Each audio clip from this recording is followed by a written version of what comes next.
Salut à tous et bienvenue dans Digital Rehab, le podcast pour soigner ta visibilité digitale. Je m'appelle Jérôme et avec Digital Rehab, je vais décortiquer l'actu de la com digitale, analyser les meilleures pratiques des acteurs, te donner des tips et astuces pour progresser, seul ou accompagné, selon les semaines et les sujets. J'espère que tu es bien installé, on est ensemble pour un petit moment de thérapie. Allez, c'est parti! Bonjour à tous et bienvenue pour ce 7e épisode de Digital Rehab. Comment ça va les garçons ? Hello Jérôme, encore une fois super content de te retrouver tous ensemble, encore une fois, c'est reparti. Hugo, comment vas-tu ? Très bien, et vous-même, comment allez-vous ? Bah écoute, super bien. Toujours aussi bien, depuis quelques secondes. On est sur un vrai consensus. C'est Tout très le monde va consensuel. Ouais. Voilà, un vrai consortium. Bon, j'ai bossé la chaleur qui fait déjà dire des conneries. Et oui. Il fait chaud dans le studio.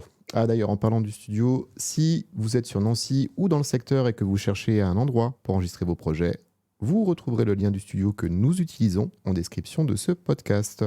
Eh bien messieurs, sans transition, démarrons avec la première rubrique, le thermomètre.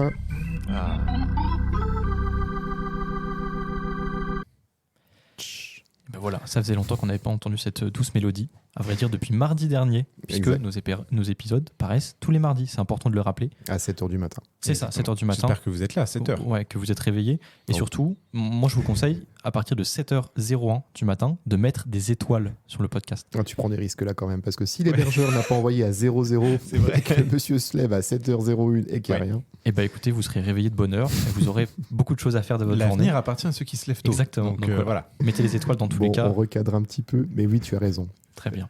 Belle remarque de Robin. On vous invite grandement à laisser une étoile et une évaluation sur vos plateformes d'écoute, tout simplement pour nous aider à être davantage visibles sur les plateformes, parce que nous sommes un petit podcast qui débute. Donc merci pour ça. En plus, c'est gratuit. Soyez bienveillants sans dépenser d'argent. Ça rime. Allez, back to thermomètre. Eh bien écoute, ce que je vous propose à tous et à toutes, auditeurs, auditrices et mes chers collègues, c'est de parler un petit peu de Clubhouse. Oh. Alors je ne sais pas si le nom vous dit quelque chose, c'est une application. Est-ce que messieurs, vous connaissez déjà vous de votre côté ? Oui, je connais effectivement. Enfin, tout du moins, je l'ai découvert avec ce qu'il est devenu, parce que à l'époque initiale, je n'avais pas d'accréditation pour l'utiliser. Ouais, effectivement. Je ne faisais pas partie du club. Exactement. Alors pour replacer un petit peu dans le contexte, du coup, Clubhouse, c'est une application qui est parue donc en 2020, qui a connu un grand essor durant le confinement. C'était vraiment sa période de gloire, on va dire. Et en fait, c'était vraiment, donc l'objectif, c'était des canaux audio dans lesquels se réunissaient des personnes comme vous et moi, mais également au fur et à mesure des personnes de plus en plus influentes. Pour ne pas citer, on a eu monsieur Mark Zuckerberg, célèbre fondateur de Facebook, évidemment, Elon Musk et beaucoup d'autres entrepreneurs et personnes reconnues dans le monde du business majoritairement. Et du coup, l'objectif, c'était vraiment, voilà, on avait des canaux audio sur lesquels toutes ces personnes se rassemblaient autour d'une thématique. Vous pouviez nommer tout simplement vos canaux, peu importe, voilà, sur des thématiques actuelles. Voilà. C'est vrai que j'étais beaucoup dans la partie, tout ce qui était business, etc. Très intéressant. Et du coup, voilà, tout le monde échangeait, etc. Les intervenants pouvaient avoir la parole en demandant aux hôtes, justement, de ces canaux. Et donc, comme je disais, énorme essor en 2020. En 2021 également, puisque donc, début 2021, l'entreprise atteint 1 milliard de dollars de valorisation, ce qui est relativement conséquent. Il y avait de la levée de fonds ou... Oui, effectivement. Il y avait une levée de fonds de plusieurs centaines de millions d'euros, je crois, effectivement. Et du coup, ça a fait d'elle une des entreprises, une des startups du moins les plus prometteuses. Et puis, quelques mois après, ils ont atteint rapidement les 4 milliards de valorisation, ce qui est relativement énorme, conséquent. C'est conséquent, mais est-ce que c'est pas lié, ou tout du moins indirectement lié, au côté un petit peu VIP de ce qu'était Clubhouse en fait? C'est sûr, effectivement, comme tu disais, ça nécessite une accréditation. Ce qui fait que tout le monde n'est pas forcément en fait, sur l'application, on ne pouvait pas y accéder librement, gratuitement. Il fallait être parrainé. Voilà, parrainé. Il fallait recevoir un code directement qui vous permettait d'accéder à l'application. Donc il y avait effectivement ce côté un peu VIP, privilégié. Et en plus, j'en ai parlé, les intervenants, certains intervenants de la haute, qui effectivement apportaient beaucoup de valeur à cette application finalement. Et pour du coup finir sur l'histoire de Clubhouse, j'ai dit 2021, énorme essor, connu mondialement, etc. Cependant, après le confinement, à la sortie du confinement, voilà, tout le monde est retourné un petit peu de son côté, travailler, projet pro, perso, ce qui a entraîné une énorme chute de l'application, du nombre d'utilisateurs. qui est passé, qui a chuté de plusieurs millions globalement en 2022. Je crois qu'on était aux alentours de 10 millions d'utilisateurs actifs par semaine. Ok. Et donc en moins de 6 mois, on a fait, ils ont divisé par 3 le nombre d'utilisateurs par semaine. Donc on était à environ 3 millions, quoi. Ouais, belle gamelle. Un Ouais. peu comme Fouad en ce moment aux États-Unis. Oui, Ouais, c'est voilà, vrai, c'est un peu ça. Mais Et donc Robin t'explique ça du coup par donc l'arrêt du confinement. Pour toi, c'est ça qui a vraiment entraîné la fin entre guillemets la fin de Clubhouse. bah, je pense, après je sais pas ce qui en est aux États-Unis, mais du moins nous sur le marché français, à Ouais, partir c'est du moment où on est sorti du confinement, voilà, je sais que, moi de mon côté c'était vraiment ça. Pendant le confinement, du moins j'ai fait évidemment beaucoup plus de temps que j'ai alloué à ce type d'application, à mon développement perso, etc. Je sais que c'était le cas de beaucoup de personnes. C'était également l'essor de TikTok pendant le confinement, et du côté de business et TikTok devenaient, je veux dire, intimement liés. Il y avait beaucoup de possibilités qui s'offraient sur l'application. Donc voilà, c'était 2 grands moments pour ces 2 applications, et je pense qu'effectivement, le confinement a permis l'essor, mais la sortie du confinement a entraîné la chute, quoi, Ok. globale. Ok. Donc voilà, et ce qui fait que là, du coup, en avril 2022, pour finir, ils ont dû licencier la moitié de leurs employés. Aïe. Ah oui, Voilà. quand même. Donc on est passé d'une start-up qui valait 4 milliards à, en moins de 2 ans, une start-up qui licencie la moitié de ses salariés. Et donc, là où je veux en venir, c'est qu'ils ont pris un virage, alors du coup, à la suite de ce gros licenciement, à la place en fait, voilà, je l'ai dit, c'était les canaux audio. Là, on passe sur des messageries, en fait, des groupes. Donc, j'imagine beaucoup. Alors, j'ai pas retesté, j'avoue que l'application, je suis pas retourné personnellement. Mais voilà, ils ont vraiment pris un virage pour axer sur des groupes audio. Donc, on reste toujours avec la thématique de l'audio, mais peut-être plus privé. De toute façon, il y avait beaucoup, beaucoup moins d'intervenants. Ok, donc ça a pivoté, c'est un petit peu comme ce que tu as sur, même si c'est pas du vocal, mais sur Instagram avec les créateurs de contenu. Tu Ouais, peux avoir un contenu mais vertical, c'est-à-dire sans interaction à part emoji, ou même ce qu'a récemment développé WhatsApp avec les chaînes. Mhm. Je trouve que c'est un bon pivot, et puis effectivement, le côté exclusif, c'est bien pour faire monter une hype, mais après, si tu vas atteindre une masse critique d'utilisateurs, il faut que tu ouvres les vannes, tout simplement. Donc, Ouais. c'était peut-être, malgré le contexte économique peu favorable pour eux, le bon pivot, je trouve. Enfin voilà, un sacré virage qui a été pris, un bel essor qui s'est transformé en une belle chute. Donc voilà, faut suivre la suite et voir ce que ça donne. Et bon, on suivra la suite. Exactement. Oh. Et la suite, d'ailleurs, qu'est-ce que c'est? Donc la suite, messieurs, c'est le scalpel. Alors, le scalpel, pour ceux qui ne sont pas encore avisés, il s'agit de nos coups de cœur concernant les acteurs du marketing digital. C'est un petit peu les acteurs qu'on suit avec passion. Et chaque semaine, on fait en sorte de vous en faire découvrir un nouveau. Et cette semaine, je crois que c'est un de mes coups de cœur à moi. Oui. Exactement. Je tenais à vous parler d'une figure assez singulière dans le social media, avec une personne qui se prénomme Fanny Lopez. Donc Fanny, c'est une personne que je suis, comme beaucoup d'autres, sur LinkedIn.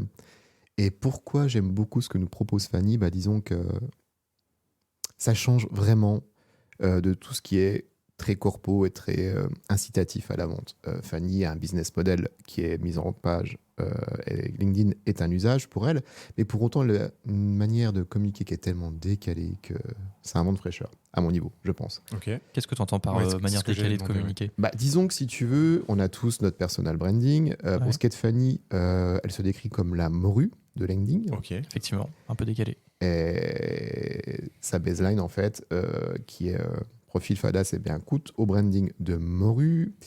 Rien que déjà dans son intitulé. Si tu veux, elle est vraiment Ouais. dans l'autodérision. Elle ne fait pas partie des top créateurs. Fanny, elle est à peu près 4700 abos. Par contre, elle est dans le top 10 des foires au con, catégorie branding de morue. Excellent. Petite allusion au Excellent. classement Favicon.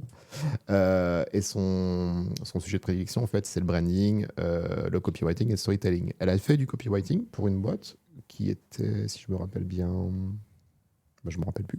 Bon. Et pour l'instant, elle propose ses services de branding, c'est-à-dire qu'elle va travailler avec vous, votre identité marque, votre identité visuelle. Et c'est difficile de transcrire, on va dire, l'humour qu'a Fanny dans son profil, à part en allant le consulter. Mais en tout cas, voilà, on parlait de preuve sociale par rapport à notre marque personnelle. Allez faire un tour dans ses recommandations, il y en a quand même un certain nombre, et vous allez vous rendre compte que malgré ce côté très, très décalé dans sa communication, elle ne perd pas du tout en crédibilité ni en affaires. Ok, effectivement, là, j'en avais fait un petit tour sur son profil. Je viens de découvrir sa photo de profil, effectivement, qui est décalée, c'est le mot. La photo de couverture l'est tout autant. Oui, c'est vrai. Après, voilà, tu regardes ses dernières publications, elle prend son ukulélé, elle fait une reprise de Renaud. Bon, c'est un vieux chanteur, vous connaissez peut-être pas les jeunes. Bien sûr que si, on connaît. évidemment. Voilà. Et elle n'hésite pas à aller dans l'autodérision. Et je trouve ça vraiment, mais vraiment satisfaisant à consulter. Ok. En dehors du fait que ce soit une vraie pro, elle a la méthode Faritas, même le nom de ses marques Trop ou de bien. ses boîtes Ok. est assez décalé. Ouais. En tout cas, voilà, moi j'aime bien Fanny. C'est pas la top voice LinkedIn, on est d'accord. C'est un profil qui est en phase de démarrage, ou plutôt de lancement. Ok. Mais si vous voulez quitter les trucs trop corpo ou trop boost ton business x 10 000, machin, qui saoule, on va dire ça comme ça. On voit souvent Ouais. en plus, malheureusement. On le voit trop. Pour mettre les pendules à l'heure. Exactement. Eh bien, qui dit pendule à l'heure dit précision. Qui dit précision dit acte chirurgical. Et qui dit acte chirurgical dit le bloc. Le bloc. Concernant le bloc parfaite. de ce 7e épisode, À qui revient la main? On laisse un petit suspense. je crois que la main, Revient. ou la parole plutôt, revient à Hugo. Exactement, c'est ça. Cette semaine, je voulais vous parler donc d'intelligence artificielle. On en parle beaucoup ces temps-ci. Cette semaine, je voulais vous parler d'intelligence artificielle, mais plutôt celle, on va dire, générative. Donc, ce que j'entends par générative, c'est ce qui va vous générer un résultat, peu importe qu'il soit sous forme de texte ou sous forme d'image. Donc, je pense notamment GPT, Midjourney. voilà, au plus connu, exactement, ChatGPT, Midjourney, ces choses-là. Il y a plusieurs problèmes dont on entend souvent parler, notamment un problème qui revient assez souvent, c'est le droit d'auteur. Puisque ces intelligences artificielles, elles ont été, comme vous le savez, donc c'est des modèles qui ont été entraînés sur des centaines et des centaines de millions de données finalement. Donc je ne suis pas un expert sur ce sujet, mais c'est vraiment c'est des données qui ont été agrégées, qui ont été étudiées par ces modèles. Et du coup, quand on a des images qui sont générées, notamment je pense à une photo, vous l'avez peut-être vu passer, donc c'est une vue, on va dire... comment expliquer ça? C'est une vue, on va dire, dans une époque assez ancestrale, moyenâgeuse. Et cette image a remporté donc un concours de la plus belle image. Je ne saurais pas vous retrouver le nom du concours. Et justement, l'auteur, entre guillemets, du coup, puisque c'était ça aussi le débat, voulait déposer des droits d'auteur sur cette photo. Il n'a pas pu, forcément, puisque ça avait été généré par Midjourney. Donc, il y avait un flou juridique qui disait est-ce que c'est vous l'auteur ou pas? Même si c'est lui qui a fait le prompt, ce n'était pas lui l'auteur. Donc voilà, aujourd'hui, je voulais discuter avec vous de ces fameux problèmes de droit d'auteur. Qu'est-ce que vous en pensez? Est-ce que selon vous, si on génère donc une image sur Midjourney, par exemple, pour reprendre cet exemple, est-ce que c'est nous l'auteur? Est-ce que, puisque c'est nous qui avons rédigé le prompt, ça nous appartient? Quel est votre avis sur la question? À mon avis, on va dire qu'il est tranché, mais en tout cas, il est assez affirmé. Quand tu utilises une IA, que ce soit Midjourney, DALL-E, si on parle de visuel, ou Stable Diffusion, que je vous recommande, tu donnes des recos à un algorithme qui part de bruit. Et en fonction de ce que tu mets dans ton prompt, il enlève une portion de ce bruit. À partir de là, il y a une interprétation. C'est pour ça qu'il va te proposer des variantes. C'est pour ça que tu peux lui demander d'autres variantes. Mais au final, en termes de création, à part avoir été descriptif, un petit peu comme un brief si tu bosses avec un client, ta dimension créative, elle se limite à ça. Et autant sur certaines IA, au début, j'entends, il fallait vraiment avoir une certaine aisance en prompt engineering, pas facile à dire ça. Autant maintenant, le modèle de ces IA fait en sorte que le vocabulaire technique soit complètement occulté. Donc clairement. c'est juste je veux ça, je veux ça, je veux ça, je veux pas ça. Est-ce que tu peux prétendre à un statut de créateur avec juste ces ordonnances, ces instructions, tout du moins que tu as ordonnées à une IA? Ça me paraît un petit peu surfait. Je te rejoins vachement sur ce sujet, du coup, Jérôme. Et toi, du coup, Robin, t'en penses quoi? Déjà, c'est vrai que le sujet déjà de base est intéressant parce que c'est vrai qu'on peut se servir simplement de l'intelligence artificielle, mais il y a beaucoup de problèmes que tu soulèves justement avec le thème du bloc aujourd'hui qu'on ne pense pas forcément. J'ai pas d'avis hyper tranché, mais moi je serais peut-être à l'opposé de vous, dans le sens où effectivement, comme le dit Jérôme, je suis assez d'accord, il n'y a pas vraiment de talent de créateur derrière, on va dire un simple prompt, donner simplement des indications. Mais globalement, tu restes quand même le créateur d'une image en soi, du résultat final, même si, effectivement, voilà, comme j'ai dit, t'es pas forcément tu seras pas l'artiste du siècle en donnant 3 phrases, je veux ça, même si c'est une image super simple. Mais on a vu des créations hyper stylées, genre j'en ai vu passer effectivement sur DALL-E, pardon. Oh là là, génial. Au Midjourney, etc.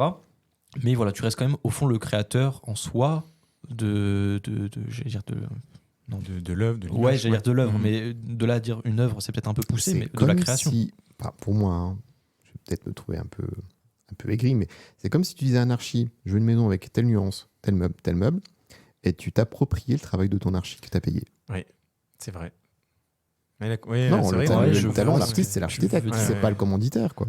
Et du coup, ouais. pour faire ce parallèle, c'est aussi les données sur lesquelles ces modèles ont été entraînés. C'est des millions d'images d'artistes qui existent du coup pour le coup vraiment. Donc est-ce qu'on peut dire, bon bah d'accord, j'ai fait ce prompt, mais le modèle a été cherché dans des œuvres qui existaient pour de vrai avec des artistes qui avaient fait. Donc à partir de là, d'accord, c'est notre prompt, ça vient de notre imagination, mais c'est sur des œuvres qui existent déjà. Donc la question, voilà, comme vous avez dit, c'est pas forcément un avis tranché. Vous avez peut-être votre avis. Vous pouvez partager d'ailleurs sur les différents réseaux sociaux de Digital Rehab. On se fera un plaisir de les lire. Instagram, Par exemple. LinkedIn. Non, mais effectivement, avec. Commentaire de ce podcast. Exactement. Les choix sont multiples. Mais du coup, non, c'est vrai qu'avec l'exemple en l'occurrence de Jérôme, ça remet un peu les pendules à l'heure. Enfin, effectivement, de mon côté, je suis assez d'accord avec ton exemple, celui de l'architecte. Et puis bon, en voilà, l'occurrence. là on part sur nos ressentis, C'est vrai que sur notre vision des choses, mais au-delà de ça, tu as un contexte juridique. Ouais. Et oui, il pourra peut-être amener à évoluer, mais à l'heure actuelle, quelle que soit la nation, tu ne peux pas prétendre à une légitimité par rapport à une œuvre. Si tu as fait une super visu et que tu l'as généré via Midjourney, à un moment donné, n'importe quel utilisateur de Midjourney a pu le retrouver sur le Discord. Oui, bien sûr. Si un de ces users décide d'en faire un t-shirt, tu n'as juste rien à dire. C'est clair. Ouais, d'accord. Donc, juridiquement, c'est pas le cas. L'avis de chacun, il est propre à chacun. Mais en tout cas, c'est sujet à débat. Ouais, en vrai, c'est intéressant comme sujet. Genre, vraiment, n'hésitez pas à répondre, comme il disait, soit sur les réseaux sociaux, soit en commentaire du podcast. Mais ça, ça m'intéresse d'avoir vos avis, d'avoir plein d'avis sur le sujet. Parce que c'est vrai que les deux côtés se comprennent. Après, effectivement, j'avais mon opinion, mais c'est vrai que l'exemple de Jérôme l'a pas mal contrebalancé. Là où je pourrais éventuellement davantage considérer une appropriation culturelle d'un prompt, ce serait dans les génératifs textuels. Si tu es via GPT à faire un prompt hyper quali qui peut te permettre de faire une dinguerie, quelle qu'elle soit, il y a quand même de la rédaction. Et la rédaction, c'est pas de la commande. C'est ta plume, entre guillemets. Donc, avoir sur une catégorisation en termes juridiques de l'aspect revendication, voilà, c'était la petite aparté. Voilà. Donc en tout cas, sachez que la vie n'est pas tranchée et que la question est encore en suspens. Même la vie ne dans fait pas le moine. Oh, pas mal. Let's go. Et surtout, comme on le disait, le flou juridique est encore là, même s'il y a déjà un contexte, ça va être forcément amené à évoluer, comme l'intelligence artificielle, elle n'est pas encore tout à fait, on va dire, appréhendée, même on le voit avec la Commission européenne et ses autres instances, donc à suivre, puisque c'est une affaire très intéressante. Absolument. Voilà. Un autre problème, si je peux me permettre, Permets-toi. c'est très gentil. Chips. Oh là là. Contre chips. Allez. Les gamins. Ce dont je voulais vous parler également, c'est la dépendance. Parce que parfois, on entend certaines personnes qui disent d'accord, ces intelligences artificielles, c'est bien beau, tu gagnes du temps, tout ça, mais est-ce que tu ne serais pas en train finalement de devenir dépendant à cet outil ? Et si on te l'enlève, tu vas perdre en productivité, tu t'auras pu faire tes tâches par toi-même. Est-ce que c'est pareil, c'est quelque chose sur laquelle vous avez un avis qui est tranché ou non ? Parce que du coup, je sais que pour donner mon avis, j'utilise pas mal ChatGPT. Dis ton vrai avis. Moi, je dis mon vrai avis. Dis tonvraiavis.com, par exemple. N'hésitez pas à aller visiter ce site. Je sais même pas si le nom de domaine est réservé. Non, je crois que c'est distonAvis.com qui est réservé. Mais n'hésitez pas à le faire avant qu'on le fasse. Dépêchez-vous, les auditeurs. DistonAvis.com est réservé. Mais dis ton vrai avis, on peut le mettre aux enchères. Voilà. Enfin bref, là n'est pas le sujet. Du coup, pour utiliser pas mal ChatGPT, qui me fait, je dois l'avouer, clairement gagner pas mal de temps, notamment sur la génération textuelle. Il est vrai que du coup, on développe parfois quand même une certaine relation de dépendance, même si parfois je m'amuse à le refaire manuellement. Par exemple, certaines tâches que je m'amuse parfois à refaire manuellement. Bon, ça m'amuse pas forcément, mais en tout cas, j'essaie de pas tomber dans cette dépendance pour me dire j'en suis encore capable moi-même. Mais c'est vrai que si on tombe dans ce truc de dire je remplace tout, alors certes, on va gagner du temps, mais est-ce qu'on ne perdrait pas en compétences ? Je pense que oui. Je suis comme toi, en tant que CM, j'utilise beaucoup GPT. Pour chacun des clients sur lesquels je prends la parole, j'ai blindé au début de ma conversation toutes les infos pour qu'ils comprennent pleinement Et finalement, pour peu que tu fasses une demande qui change un peu de propose-moi un wording, ceci, cela, tu peux sortir un peu de ta fenêtre de contexte. Et au final, si tu as besoin de lui rappeler, attention, rappelle-toi de mon persona, rappelle-toi de tel enjeu, rappelle-toi de ma cible, etc. etc. J'aurais peut-être pris ma plume sans cette IA et j'aurais pu rédiger ce truc.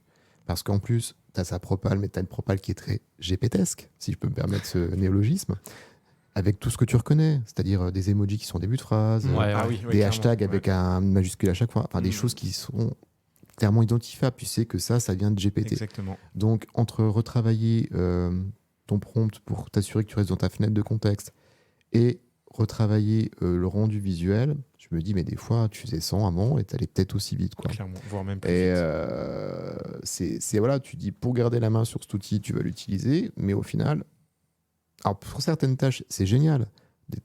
À mon niveau, déterminer une stratégie marketing, etc. Mais après, pour rédiger des posts, des fois, je m'interroge. Il faudrait que je fasse un switch, en fait. Bah voilà, c'est ça. Initialement, je trouvais ça top parce que je me disais, si j'ai tant de temps donné sur tel client, je vais faire mon rédactionnel plus rapidement et du coup, je vais pouvoir lécher ma prod visuelle, tu vois, passer plus de temps sur Illustrator et au final, le post en lui-même sera plus quali, à temps identique. Mais je sais pas, il faudrait que je mesure précisément en fait, quoi. Bah oui, après les indicateurs de mesure. Mais je le fais pas sur tout, tu vois, je vais pas demander une réponse mail ou ce genre de truc. C'est vraiment non, oui. Faut pas abuser. Tu peux quand même répondre à un mail. Ouais, je sais. Je sais. Après, moi je pense. Moi, je pense que c'est pas. Alors, ça fait un bout de temps que ChatGPT existe, qu'on l'utilise un peu tous de notre côté, mais je pense que ça fait pas assez longtemps qu'il est pas assez dans les mœurs encore pour voir si on pourrait s'en passer ou pas. Okay. Dans le sens où, alors moi c'est un outil que j'utilise, je dirais pas régulièrement, mais de temps en temps, voilà. Mais je saurais m'en détacher, mais c'est quand même un super outil. Ça te donne au moins des super pistes, des super idées. Ça peut générer des textes. Alors si CF, l'épisode où on parle du SEO, ne copiez-collez pas les contenus entièrement by ChatGPT, mais vous pouvez, quasiment le faire. Les réponses sont pertinentes, mais c'est pas assez ancré dans mon quotidien depuis assez longtemps pour que je me dise ok, je pourrais m'en passer ou ok, je pourrais pas m'en passer. Okay. Donc en vrai, je pense que j'arriverai à faire la part des choses dans le sens où demain, si GPT disparaît, je pense j'arriverai totalement à m'en défaire, à faire sans. Mais à l'heure actuelle, c'est quand même une grande aide. Et sur les tâches chiantes où il y a du texte à faire, c'est quand même un super coup de main. Donc c'est cool qu'il soit là, mais je pense que je ne suis pas encore assez dépendant. Après, de mon utilisation. C'est ton cœur de métier qui est plutôt dans le ads où tu as peut-être moins d'usage. Moi, c'est vrai que j'ai certains clients, il faudrait vraiment que je revoie la manière de travailler avec eux. On va m'envoyer un PDF avec 45 pages et fais-moi un résumé d'un post. Je ne vais pas me bouffer 45 pages d'un PDF. Donc si je peux demander à l'IA de me le résumer, voilà. Moi, ça me ferait clairement perdre du temps, quoi. Et j'ai certains clients qui me demandent ça. Donc en plus, ça te permet de concentrer sur des tâches à plus haute valeur ajoutée. Donc, clairement. Ok. Donc indispensable, non. Vraiment utile, oui. Et encore une fois, ça dépend de ton job. Oui.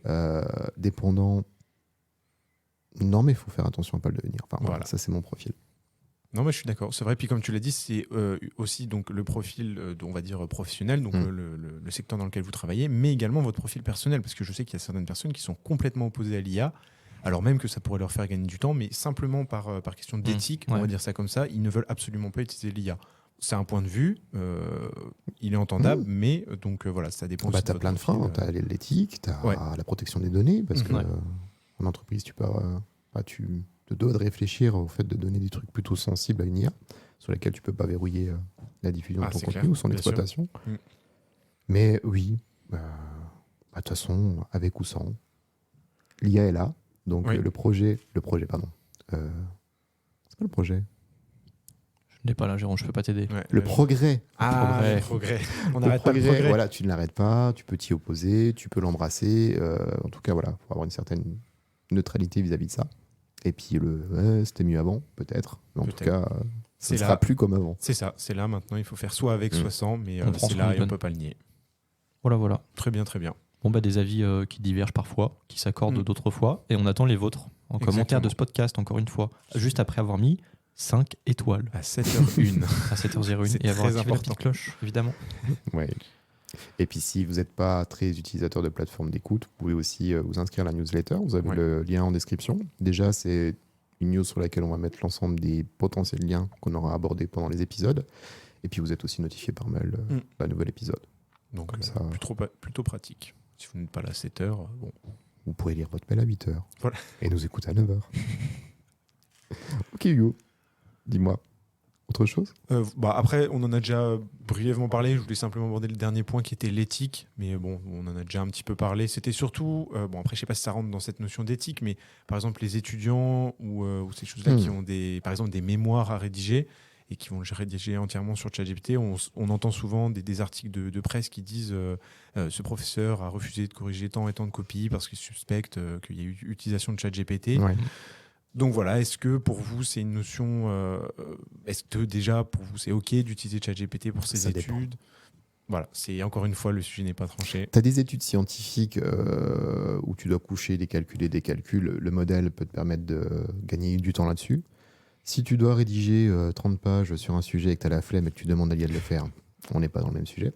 Mais tu vois, tu parles du contexte étudiant, même au niveau professionnel. Il y a Bien certaines catégories où l'éthique a clairement du sens. ouais.